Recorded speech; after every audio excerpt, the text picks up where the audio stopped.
video of Very Dark Man. Yeah. And of course, the fact checkers have revealed that it was an anonymous user who extracted VDM's video and superimposed an AI-generated clone of the president's voice over it.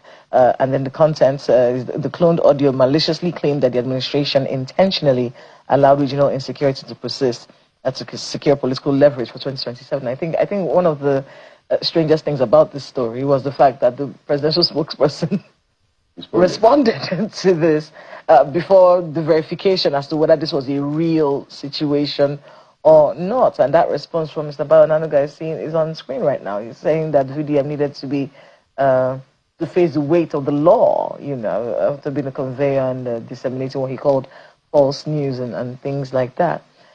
It's a very strange era that we are technology-wise, where people are mischievous and they will do all kinds of things. Right.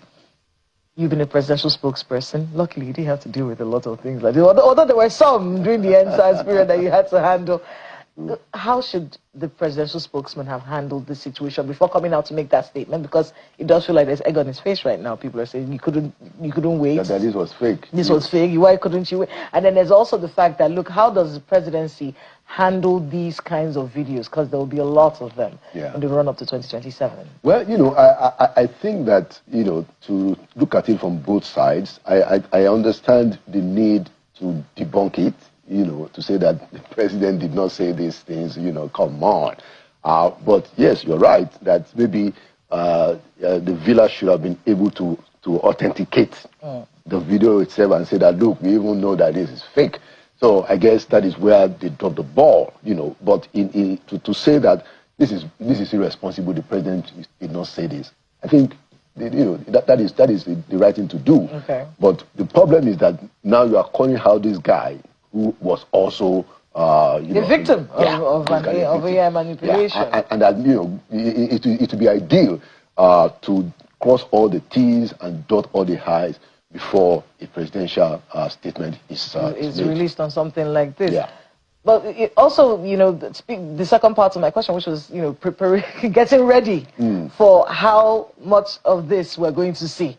In the coming months. Yeah. It's going to be a lot. It's going to be, I mean, now that we are getting close, the parties are bringing their candidates, we're going to see a lot of shenanigans, you know, so, and it's going to be a challenging time even for journalists, even for public commentators, for politicians, you know, but I guess everybody just has to be at their best game. What are the laws on this so that people who are planning to do this sort of thing know and that's the point. What the ramifications are? Yeah, very good point, Kayla. So we need to be able to get some of the perpetrators of this act and actually let them face the wrath of justice for this kind of behavior that worsens our situation, that threatens our cohesion, and takes advantage, you know, of the technology in a negative way. I think the important thing is that, you know, the people who are the law enforcement agencies should go after some of them so that will serve as a deterrent to others. Yeah.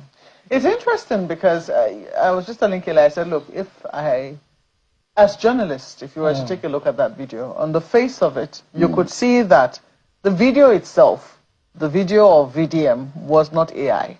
It was actual clips of him that were separate, that were stitched together, concocted. And anyone can edit that from even interviews that we're doing like this, you know, and so you could see that it wasn't AI. However, you could tell that the president's voice there was something wrong with that. So it's a very tricky situation that we have now found ourselves where, you know, reality is being mixed up with a bit of fiction, and then you find even people who are discerning trying to really, you know, make sense of, you know, of this. So I believe there is a note of caution, really, to everyone.